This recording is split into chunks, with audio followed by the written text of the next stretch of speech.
This is the self-titled podcast of the Golf in Japan website, where you can check essential information in English about golfing in Japan, including more than 2,000 courses.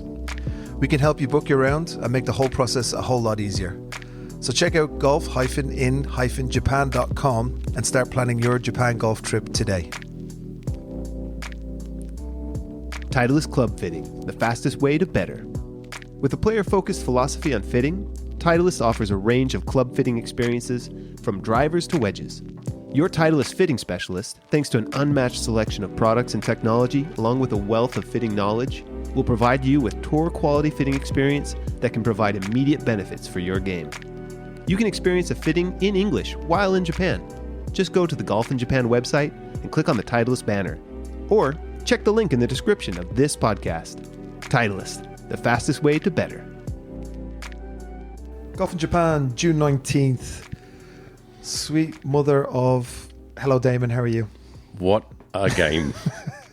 So obviously, we will get into the prefecture of the week. Lots of stuff to do. And we also have a special guest who had a very special day. Before we do that, Projo couldn't make it today because he's crying over the outcome of the US Open. He said he's too gutted to join and he just point blank refused. Bawling his eyes out. Said he's not joining until Rory wins the Masters.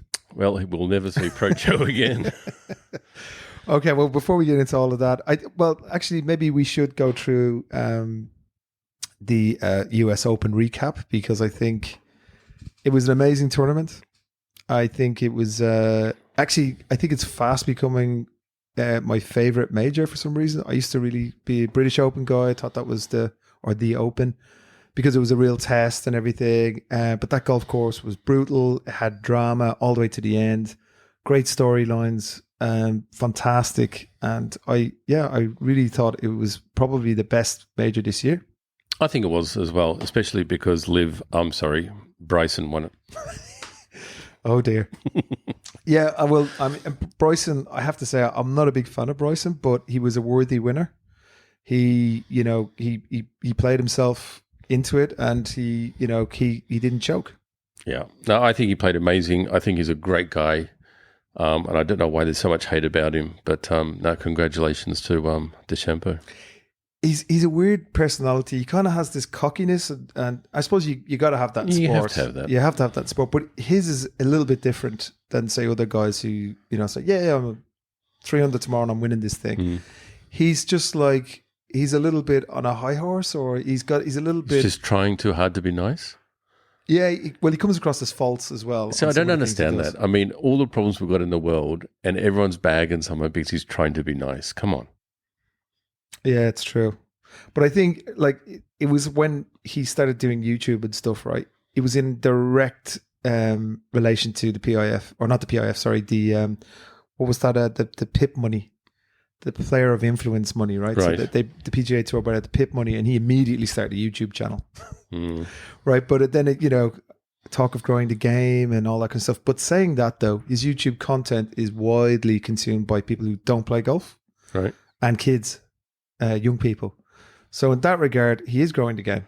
Yep. Probably more than Liv is, to be honest and truthful about it. But yeah, he played well. Him with those weird irons. Did you see the on-course thing when he was talking about the... Yep. That guy, I can't remember the guy who was on course. I said, just show us your irons. And it's like the twist face on the TaylorMade drivers. Kind of has a bulge in it. And I don't think nobody's going to bring out that now, but I guess he's away from Puma these days. Well, I mean, his whole set is very customized, isn't it? Yeah.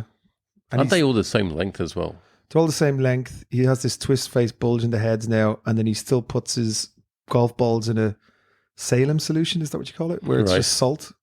And what it does is, so during the manufacturing process, you might get like a machine putting too much on one side, so it's not a perfectly round, or it's heavier on one side. And what it does is the heaviest side floats to the bottom, and then he puts a dot on the top. That I did see, yes. Yeah, so when he rolls a putt, he goes the dot end over end. Yeah. And he knows that it's not going to be influenced by, the heavier part of the golf ball. I don't know if that works. I'm sure you're talking very, very slight, if any, difference that would make. But he's a bit of a mad scientist, isn't he? Yeah, but he won the US Open, so it must be working. Twice. Yeah.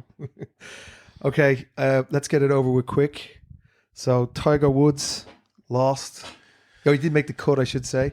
We had a wager. Everyone listen to this. The sweet sound of 1,000 yen. Cold hard cash. Thank you very much. I have another one for Joe, but he's not getting it now because he didn't show up. That's a new rule of the podcast. Put it up to the light. Make sure it's real. That's it. Tiger, so, man. yeah. I thought he was going to win it. No. The first night, I stayed up till 4:30 a.m. to watch Tiger finish out his round. And he was 3 over par, but I was thinking, no way, man. He had a couple of 3-putts, like maybe 4 or 5 3-putts. And I was saying, if he didn't do that, if he just 2-put everything, if he tightens up his game, he's on the par. So or even par, and he'd make the cut. Come on, Tiger. And then the next day he came off and he was just, he started off okay, actually, but then that's the beauty of Pinehurst. You think you have a game plan, you know where to hit it, you know where to miss it, and then those greens just... It was the greens. They just refuse so many balls. And those weird, you were really, it wasn't what would you call that? A native area? Yeah. And they had just tufts of grass everywhere. So if you just got a bad break and, your club is... Just grabbing your club and... It's just horrible. So Tiger, yeah, I'm not betting on him again. But your other horse, you said Oberg was going to take it out. He came pretty close up to day 3. How good did he look? The first day he was just phenomenal. First day 5 under, whatever. Wow. I thought this guy's, and he was just relaxed. He plays fast. He's so fast. Yeah, wow. He's flying around, just steps up nonchalantly, hits a golf shot. I love it. Who was it got a warning for playing slow? Was it DeChambeau? I thought it was. I think it's breaking the 40-second rule or something. Got a warning on day 3. Yeah, I remember that watching the live cast, but didn't they get a warning and then they were waiting on the next tee for the group in front? So it's what's the point? I don't think it was for that. It's for taking a shot when it is time to take your shot. They all do that now. I was watching Morikawa on the last day, and even though he was I suppose he was vying for a top 10 or whatever, but he was waiting on the wind and everything, on every shot. It was really come on, hit the ball. So, but Ludwig Oberg, he was my horse, and he did really well, man. I seriously think he's going to get one of those stretches. I can tell that he's just going to dominate. He's going to win a major. He's going to win a couple of tournaments in the US for sure, and then he's going to be a Ryder Cup star forever. Don't doubt it for a moment. He looked really, really good. He looked really good. So he was good. Who did you have? I had Morikawa. Actually, he looked really good on the third day. Yeah. He shot a 68, but it was bogey free. And he was putting it off the green. He was doing all the right things. He looked amazing, actually. Yeah, but okay. So did Rory. Man, that last round, I was, I had tuned in on the back 9. It was pretty early in Japan. And I think he was when I tuned in, he was 1 shot clear of DeChambeau, and then he was 2 shots clear. Yep. And I was like, here we go. And I think I was dozing because it was, it was early in the morning, and then I got back into it again, and he had 2 bogeys, and I was like, oh my God, what are you doing? But still, you're just thinking, par in, the last 2 holes, par in, you've got it. Because then DeChambeau has to go through all that pressure. And then Rory, he bogeys the last, stupid. He had less than 3 foot, so 30 inches. What's that? 2.5 foot. Bit more than 2.5 foot, and he just couldn't make it. I was just like, what are you doing? And even when he was setting up to it, I was like, you're too far right, mate. But before that, his putting was so on. I know, but he was sinking he choked. the 20-footers, the 30-footers. We've all done it. I think I've played you in our little Riders Cup, and the last few holes, you just lose control, mentally gone, and you just. So everybody has that in them, but so disappointed for Rory, man. It's I don't know. It doesn't make sense because his confidence was so high. He was absolutely bombing his drive down the middle. Yeah. And then gets on the green. And he does get if you see them on got the yips. Yeah. I know. It's just all mental. It's what's going on in between his ears. He lacks. I think he sometimes on last rounds when he's coming from behind, he's super focused and he can catch people really quick and pass them. But I think when he got into the lead, he got all, oh, I'm in the lead. Oh, major drought finished, and then just messed it up.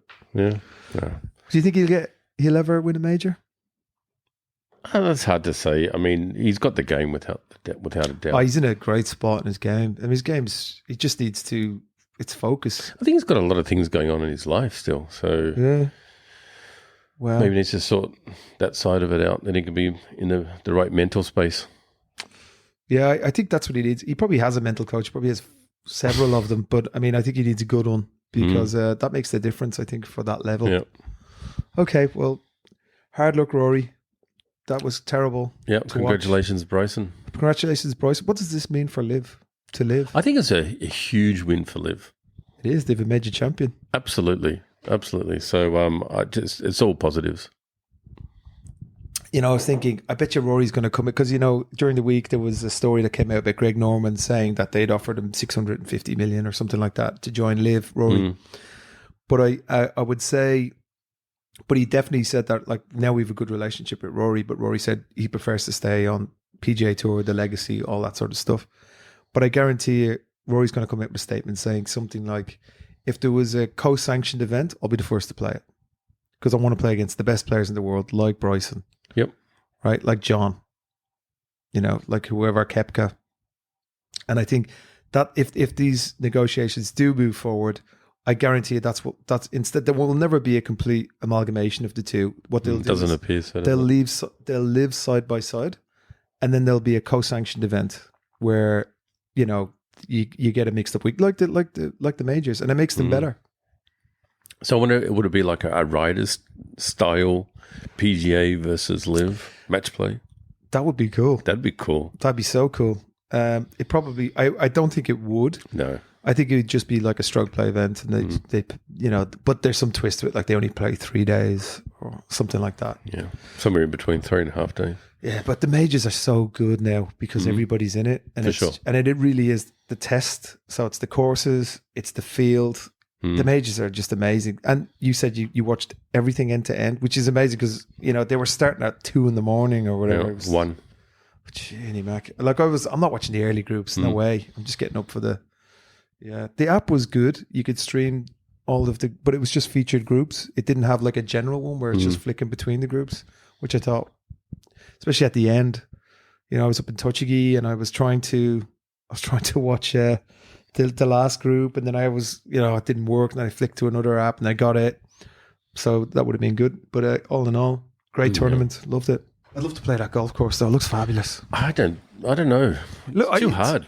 To me, it looked like, I'm sure it's not like that week in, week out. Those greens, I don't think will change that much because they're so elevated. If you miss a green at all, I mean, it's chipping back on, and we all know chipping's not my... You can't you can't get like a green going to like 14 on the stimp and then just because it's like all the residents who live on the golf course, they're not going to be true. That will really... I mean, what do you call those greens that are elevated like that? It's not called an island green, obviously. Tabletop green? Tabletop green, is it? Yeah. With a false front, so everything rolls off. But they had that all around it, though. I know. A lot of them. Not just on the side. Or... So some of the places had such, you know, some of the pin positions were just, especially on Saturday. I mean, it was like you really had like a 6 foot by 8 foot landing area. If you didn't get it there, there's a good chance it's gone. Yeah. There was that short par 3, 165 yards, and nobody was getting it on. I think Cantley and Oberg on Saturday got it. Crazy. But anyway, great golf course, and I really enjoyed looking at it. I thought it reminded me of Australia. I've never played an Australian golf course, but I was like, oh, it's white sand and those kind of native areas. Yeah. Maybe. Okay. I think that's it for the congratulations to Bryson and to Liv. Commiserations to Rory, and you get back on the horse, mate, and win yourself a major. That's what we said. Okay, without further ado, I was going to say we'll hand it over to our special guest, but before we do that, let's do Prefecture of the Week. Okay. Well, it's one of Kieran's favourite prefectures in Japan, I'd probably say. It's Tochigi. Let's go, Tochigi. Yeah. Woohoo. So, Tochigi, where is it? It's part of the Kanto area. So, the Kanto area is the main centre part of the Honshu Island, I suppose. It's got 7 prefectures, which includes Tokyo. Yep, it's just north of Tokyo. I guess it starts at about 75 kilometers north of Tokyo, and then it's quite a long prefecture, and it goes right all the way up. We spoke about Fukushima on the last podcast, so it runs alongside that, and Ibaraki, Gunma on the other side, and Saitama below. Yep, that's the one. So it's landlocked. Yes. So no ocean. Nope. And it has a shitload of golf courses. It does. Far out. But we'll get to that in a moment. But other things it's quite famous for is the city of Nikko, which is the home of the Nikko Toshogun Shrine. It's an amazing place, World Heritage. It is World Heritage, that is correct. Onsens, fruit production, food, which would include gyoza, which is a Japanese dumpling. Yeah, so I've heard the story about that. So Utsunomiya is their biggest city. Shinkansen stops there. It's 50 minutes from Tokyo. And I heard years ago the city office, the mayor's office, were trying to pick something to... So every prefecture says their beef is great. And Tochigi does have their own Tochigi. And it is really, really good. And we have a steak restaurant to prove it. It is amazing. But where do you have a steak restaurant? At our golf course. Right. Which one? In Tochigi. Murasakizuka Golf Club in Tochigi Prefecture. So, but anyway, the mayor's office just randomly decided we'll make gyoza our thing. And then everybody followed suit. It's Japan. So then all these gyoza restaurants opened up. Everyone's selling them and they do all different types of gyoza. So when you go to Utsunomiya City, you're basically going to have a few beers and eat gyoza. Wow. Yeah. But the fruit production is amazing there as well. So they do, the strawberry season is in the middle of winter. Starts, I guess it starts in December and goes all the way through to March. It's crazy. They have these massive greenhouses, right? And you can pay to have tabe hodai. So you go in and you say, I'll eat as much as you want. And they also give you a basket so you can stuff as many strawberries in the basket as you want. And then you just pay one price. How much is about 500 yen or something? It's a little bit. It's for kids. It's for really small. But for adults, I think it's about 1,500 yen. Okay. And when you walk in, and say outside might be 0 or 1 degrees, you walk inside, it's about 25 degrees. There's bees everywhere. Wow. Pollinating it, and you're just walking around eting strawberries in the t-shirt. Getting stung by bees. Nice. Actually, the bees are all mellow. They're all like busy doing their thing, and it's amazing. So that's highly recommendable. And there is actually, I mean, to be honest with you, all the veggies. They have everything there. It's a very, it's farmland. It's a massive amount of area. They do have, the north is more mountainous. And then if you go more towards Tokyo, it's more flat. So that they have a lot of production of, especially rice. Right. And golf courses. Golf courses. You mentioned it earlier. There is so many golf courses in Tochigi. To get to Air Golf Course, you have to drive past about 130 golf courses on your way. So, they're, and some of the best golf courses in Japan, in my opinion. And I've played quite a lot of them. There's actually a lot of tournaments played up in Tochigi. Yeah. So I'm just going to list a couple. So the Dunlop Ladies Open Golf Tournament, the Japan Senior Open Golf Championship, the LPGA Japan Tour Championship, the Ricoh Cup. Yep. And also the Tochigi Open Golf Tournament. Yep. And there's also a lot of amateur and kids stuff up there. Now, Japan's not very famous for, the junior golf. But you remember Murayama? He's based up there. I think he used to have a golf course he built and designed up there, but I think he might have sold it or closed it. Yep. But he was very instrumental in setting up, a kind of for all the young people in Tochigi, like junior golf. And a lot of golfers will go from Tokyo out there to play in junior events. I actually bumped into him at Narita Airport once. Did you? Like literally bumped into him. But super nice guy. Yeah, he's a great guy, legend. President's Cup. He won the President's Cup, didn't he? That was his. Didn't he get the winning putt? Maybe not. Many years ago. Sorry. But and what other golf courses? What are the top golf courses according to it? Because I have my own in my mind. Which are the top golf courses? So I want to compare. Okay. So the top 5 golf courses that are searched on Golf in Japan is number 1 being Nikko Country Club. Number 2, the Tobu Fujigaoka Country Club. Number 3, the Sugino Sato Country Club. 4, Upper Resort Tochigi no Mori. And number 5, the Ashikaga Country Club. Ashikaga, really? It's a top 5 search, but obviously there's some other quite famous courses up there that I'll let you go over. But we also have 4 partner courses there that we help support, and they support us. That would be the Mashiko Country Club and the Minami Tochigi Golf Club, both leasehold courses, fantastic courses.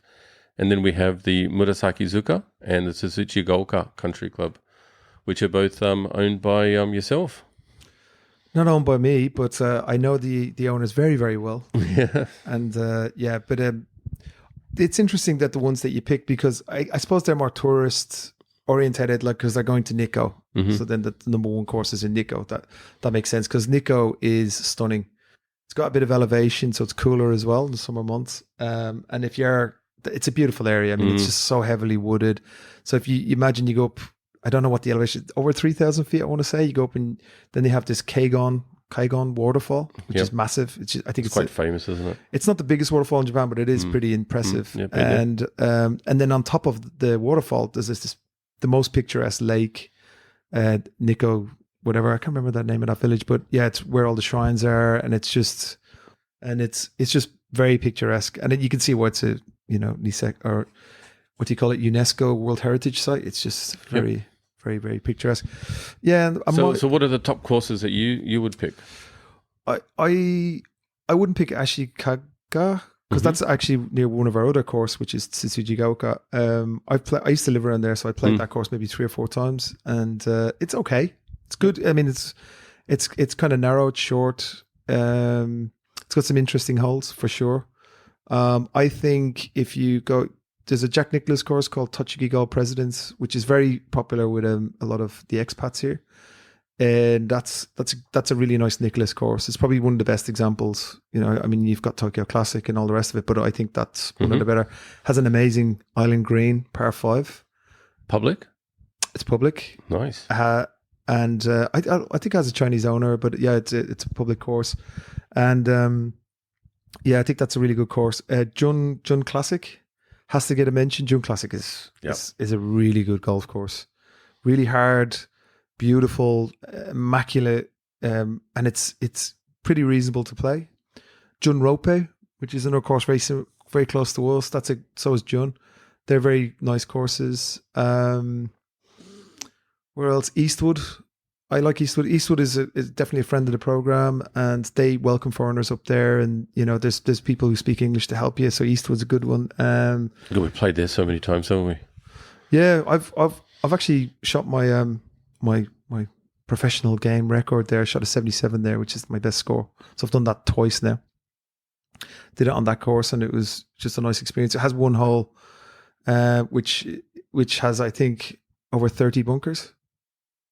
Which is kind of random on a par 5, but it's beautiful. It's like you just taking pictures of it every time I go there. It's amazing. And it has a beer nomi hodai.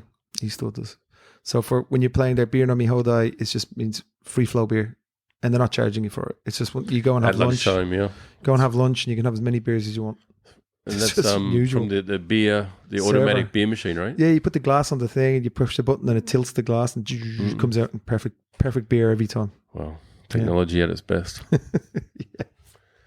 But I think, and Tochigi is one of those places where, we always talk about, people come, they don't understand how Tokyo really doesn't have any golf courses. I mean, it's so heavily populated, you have to go outside, right? So there are a few, but they're like Uber members courses, or they're riverside courses, and they're not very good. And that's it. So Tochigi is one of those places. It takes it, say, by bullet train, or if you drive up an hour or two to get there. And the golf courses are really good, and they're very reasonable. Very reasonable. Yeah, so you probably have some more rates than I do, but I would say midweek you could play 7,000 yen, like world class championship, over 7,000 yard courses all over the place. They're beautiful. So it's well worth going up there.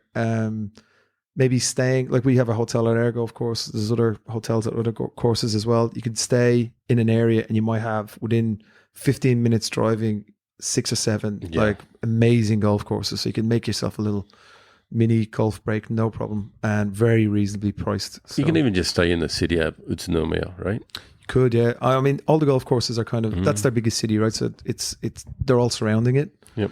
So Utsunomiya Garden, that's another one that's good. And then we talked about Mashiko. Yep. So Mashiko is a very famous area for pottery, and we played up there at the Mashiko, Taiheo Mashiko. That's another good golf course. With the tea bags? They're all good up there. They really are. So highly recommended to go up to Tochigi. Yep. I also want to just also mention, I mean, one thing I like about your course, Murasaki, is a sakura there. Yeah. It's just one of the most prettiest Yeah. places to play golf and So yeah, Sakura. my father-in-law, funnily enough, got 2 guys over from California to design the course in 1975. And one of the things that they almost like had foresight for tourism. They said like, you got to have cherry blossoms. So they planted 2 holes that only have cherry blossoms. It is absolutely beautiful. So if you go up there in April, and anybody on Golf in Japan who requests, I want to see cherry blossoms and play golf, we just send them there. It's a no-brainer. And you're just completely surrounded by pink, and they're all falling, and it's just, absolutely gorgeous. It's just amazing. Yeah, if you want that cherry blossom experience, that's the course.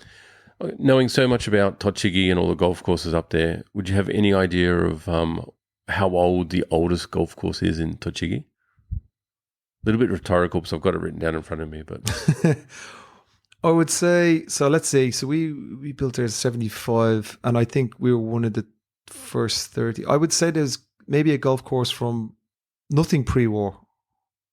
No. I would say then probably 60, 62. wow, pretty close, 61. Yeah, there you go. Right in between. Yeah, well, which golf course was it? it's the Utsunomiya Country Club. Utsunomiya Country Club. That is a members course, actually. Right. But I believe you can get on. Mm-hmm. I've never played. Yeah, I've never played that one, but I've heard that it's quite nice. It's not very long, right? No. Yeah. But, not that I'm a long hitter. It sounds like I'm looking for a long golf course. But you hit a 77 though. I've hit 77 twice. Yeah. I've broken. That's 80, the second time you said that. I've only broke 80, probably around 10 times, and done stupid injuries, and so on. That always puts me off. But I think my game will get back there. When you always think that, right? In golf, I'll be like, oh yeah. But I think I'm playing tee bags on Saturday. My handicap's 22. But on my phone, I keep my own handicap because I put all my rounds in there. I'm 14. 14. That's not too bad. It's kind of rubbish. But I suppose I should be playing around a 10, I reckon, or even lower if get a bit of form going. Should have, would have, but 20. I'll enjoy that 22 handicap. When there's alcohol involved, your handicap can be anything. Where are you playing? So they are playing in Tokyo Bayside. Oh, that's a great course. And it's called the Kiwanese event because, the guys who are organising a sherry they're from New Zealand. Very nice. New Zealand couple. No. Yep. The Tokyo Bayside, that's in Chiba, and it's right, literally on the base, the coast there, and it's gorgeous. You can look over the whole Tokyo Bay, see Mount Fuji in the far background. It's fantastic, and you can do early bird there, that's what I use it for. So you zip over the aqualine before anybody's on it. You tee off at 6. You're finished you're off the course maybe 9:15, something like that.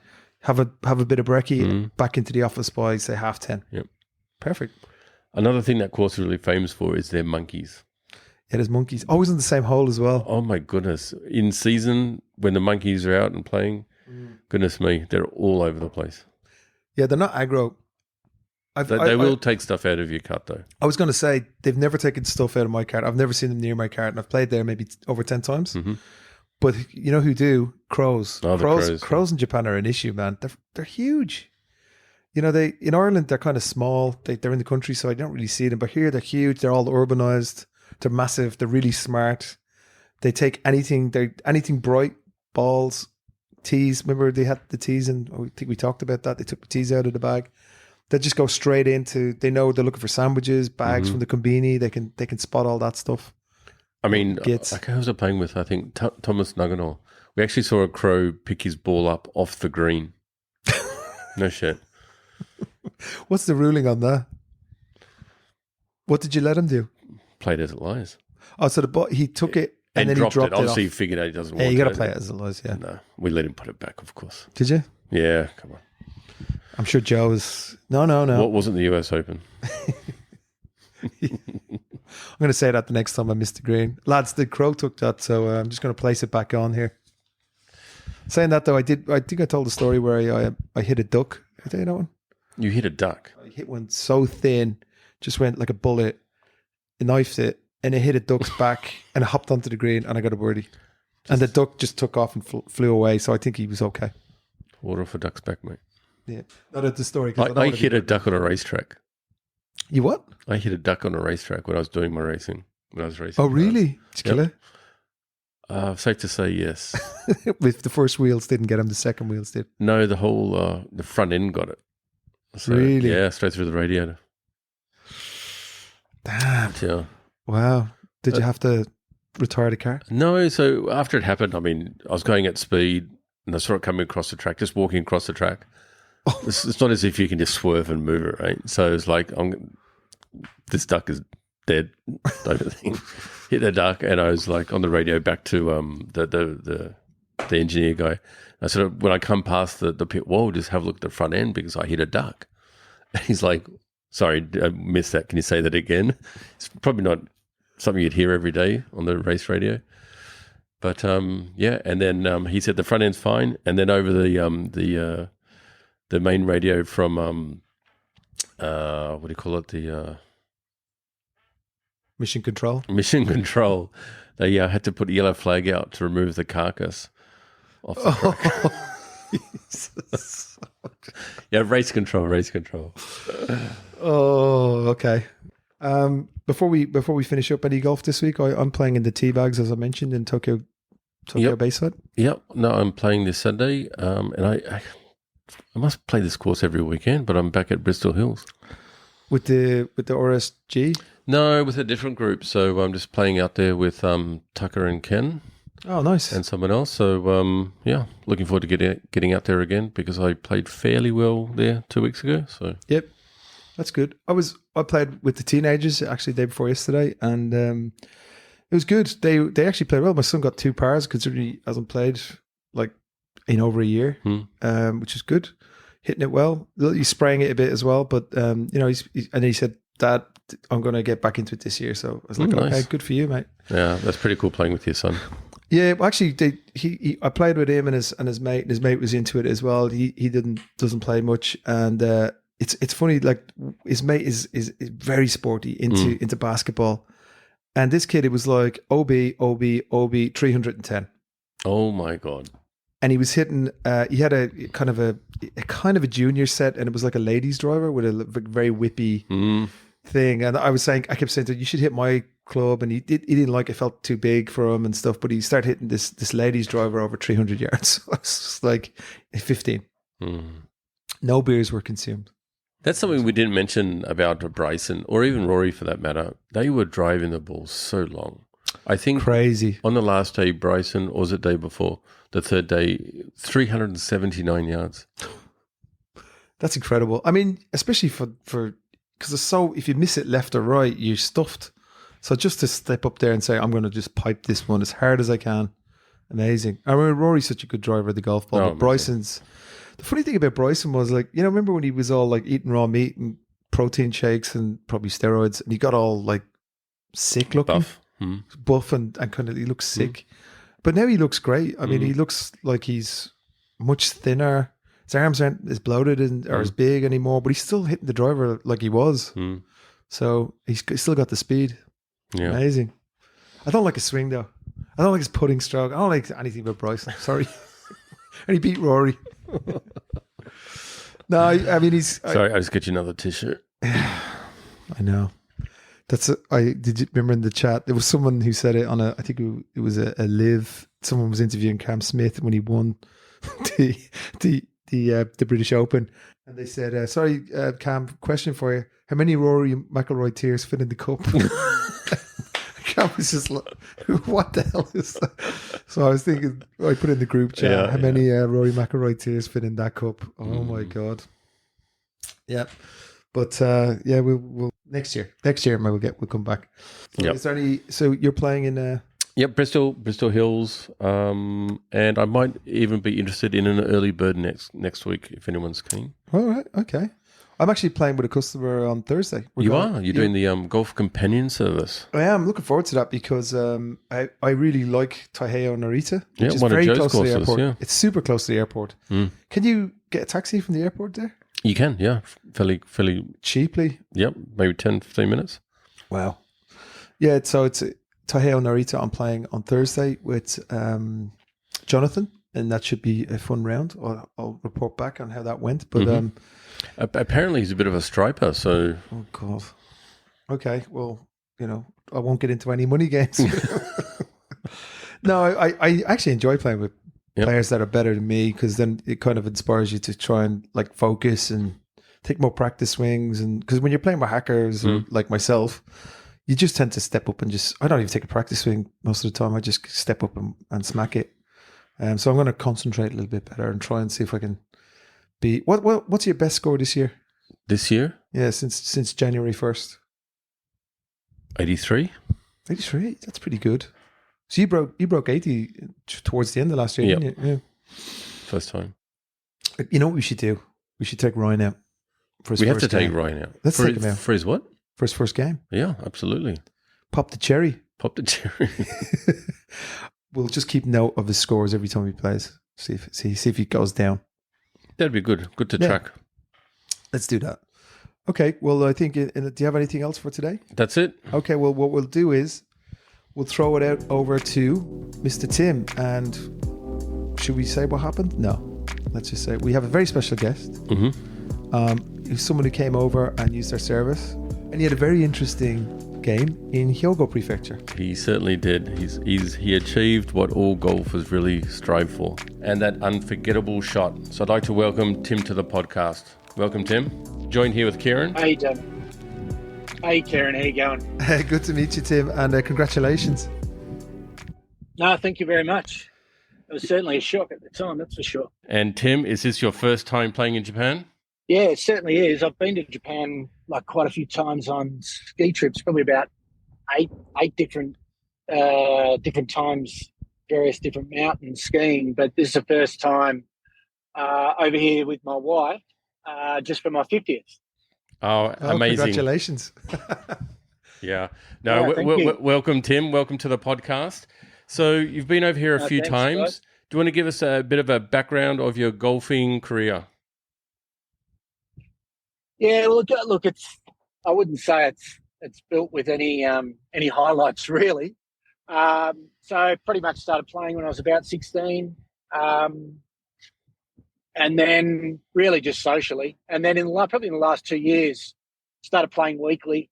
Got down to about 18, and then as most sort of average or social golfers happens, unfortunately the handicap went the wrong way and sort of has blown out to about 23. So been playing for quite a while, but really got into it recently and just joined the national back in Victoria and Melbourne.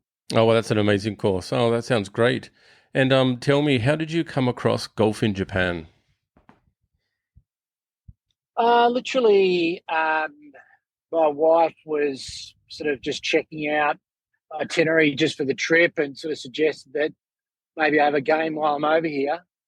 And basically just found you guys on the website online. Okay, great. And what was your experience dealing with the Golf in Japan team? It was really easy. Dealing with you direct, Damon, was great. Not having to necessarily interact with someone that didn't speak English just made it a lot easier, to be honest. Because past experiences in Japan, just booking a whole lot of ski experiences have been trying to navigate the language barrier, which always made it a bit challenging. But it was really easy with you guys. Oh, that's great to hear. Thank you very much. This was not all pre-planned comments, by the way. It's a bit of an advertorial at the moment. Very good. And mate, tell me, so we paired you with other single players, people that you'd never met before. Can you tell me a little bit about that? Yeah, look, to be honest, I didn't really know what to expect when I sort of arrived at the course. But, the people at the reception desk were really good. Again, didn't speak a lot of English. So you always have a bit of fun sort of trying to navigate that. And then went sort of around to, I suppose, the area that you jumped in your cart. And, my playing partners were there as well. Clubs were already packed in the cart, which sort of made it really easy. And both my partners spoke maybe, or I'd say 5% English, if that. So it was a bit of fun, sort of trying to get to know each other and learn a little bit about each other as we sort of went around. Sounds like a great day. Okay, mate, and let's get down to the guts of it. Tell us about the hole-in-one. Well, hang on. We have to know which golf course it was first. This is true. Oh, yeah. Which golf course? You Now, should know. I might pronounce this wrong or incorrectly, so I apologise. But Takazuka Classic? That's the one, yeah. How'd I go? Yeah, it's a great golf course. Nice. Yeah, really sort of, beautiful outlook, really green.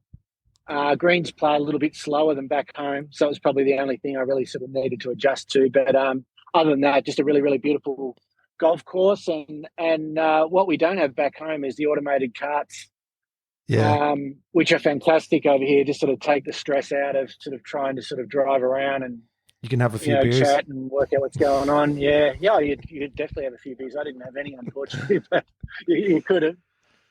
Cool. All right. Well, tell us all about the hole-in-one. We want to know yardage, club you used. Did you check the wind? Yeah. I'll give you all of that. And look, there was a coming into the six, which was obviously the par three. There was a little bit of a backlog, so we actually watched the group before us sort of play through the hole. And I think it was playing about 165 into a sort of slight breeze. So my playing partner hit first, and he put it about 8 feet from the pin. And I thought, oh well, that's a pretty good shot. And I'd sort of been hacking my way around prior to that, so I had pretty low expectations and was going to be happy with sort of anywhere on the green. But the green was sloping a little bit left to right, so I just thought, look, I'll try and hit it a little bit left of the pin. And using a 6-iron, which is a club, to be honest, is my least favourite in the bag, but that's what the yardage was saying. So, yeah, look, gave it my best shot. Actually, probably hit it quite pure. Just hit it to the front of the green, and it just kept rolling. And my playing partner at the time's like, that's a hole-in-one. I'm like, no, couldn't be. And, of course, just waited for our other partner to hit and walked up to the green, and sure enough, it was in the hole. So everyone was pretty happy. And there was actually another group watching as well, which made it even more the better because they got pretty excited about it as well. Oh, that's cool. The group behind you? Yeah. Oh, that's great. And again, no one spoke English, but everyone was pretty excited. Well, it's international for awesome, isn't it? When you get a hold of one. Can I ask, did you use your own sticks or were you using rentals? No. You guys set me up with a brand new set of Titleists, which were great. So thanks for that, and had the Magic Club as well, which was really good. So if you're hiring clubs from these guys, ask for the Magic Clubs, particularly the 6-iron if you're heading into the same course. Which because we have a few different sets of Titleists that we rent out. Which one was it? I think they were the T150s. T150s, nice. Yeah, there you go. Okay, well, yeah, they were good. You know what you're asking your wife for Christmas now? Well, that's right. She probably won't go for that, given that I've already spent about $4,000 on new clubs back home. So, did you? Yeah. They obviously didn't work very well. It was all good. I think if I could have had it changed anything, it would have been playing with mates to have them actually witness it, because everyone always talks about getting a hole-in-one and what you do if you had a hole-in-one. And it was our thing. It always been, you just stop playing the game straight away and you go straight to the pub. No way, is it? But it's a bit, yeah. I think that usually happens anyway. Yeah. So it didn't really happen with my group. They're pretty straight. It was definitely no beers on the course. And the rules are followed pretty strictly over here too. Like I was trying to chat to one of my partners while the other one was teeing off, which I know I probably shouldn't be talking at that particular time, but he did tell me off, which my mates would have a laugh at because I'm always talking mid swings and mid putts during the game. Yeah. Do you know the tradition here that you have to buy everybody an expensive gift in your group? Is that right? If you get a hole-in-one, yeah. Well, it's kind of changed now, but that was traditionally what it did, and that's why people have insurance and everything here. But it has to be attested by a caddy or someone who works in the golf course, and then the insurance will pay you out. And then you're supposed to throw a big party. I think you can get up to like about 10 grand. That's right. Yeah, $1 million. Is that right? That's how it works. Because it was funny you say that, because my playing partner said, "Oh no caddy." So Yeah, it just maybe, means it's non-official. Maybe that's why. But I'm actually sure, and we'll look into this for you. I think we can get a certificate from the golf course that says like you've have hole in one, and it'd be a nice keepsake for you. They will issue I'd them. love that. Yeah, that'd be. Yeah, we'll that'd talk be to them. fantastic. Well, that's amazing. Yeah, I suppose in Ireland, what we would do is after the game, you buy a bottle of whiskey and you leave it on the bar, and then everybody who wants can finish off the bottle, or you can keep it there or whatever. It's a kind of a you sign the bottle and stuff like that. But here, yeah, you're supposed to throw a party and get gifts for all your playing partners. This is more like during the bubble, like 80s and 90s. They kind of don't do it anymore. They just buy a few drinks for everyone. That's interesting. I think back home, I think you get a shout at the bar. That still makes sense to me. I think everyone should be shouting you if you got the whole. Yeah. Fair enough. Well, next time you come over, we'll buy you a few pints. How's about that? We'll go for a game with you. Mate, that sounds pretty good to me. I reckon my wife's been loving it out here, so I reckon we might take a game next year. Whereabouts did you go? Did you just stay in Tokyo for some sightseeing? We didn't do Tokyo on this trip. We did Osaka, Kyoto, Hiroshima, Kobe, been down to Shirahama on the beach, and now just heading up to Nara. Heading to Nara, very good. Yeah, it was pretty good, mate. It was I'm surprised how green it is over here, and I think it's rainy season, yeah, but today's been the only poor day of weather. It's been 28, 29. So okay, cool. So we'll let you get back onto the rest of your trip, and thanks very much for joining us. We're thrilled for you. And did you say you were celebrating your 50th? Yeah, that's right. Well, congratulations on your 50th, and congratulations on your ace, mate. Well done.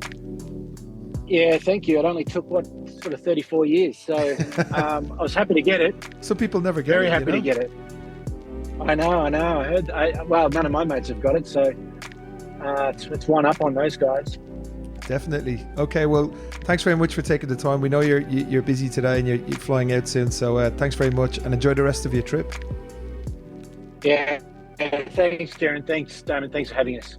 Awesome. Thanks, Tim. Have a great rest of the trip. And again, congratulations on your 50th and your hole in one. Cheers, guys. See you later. Thanks, Tim.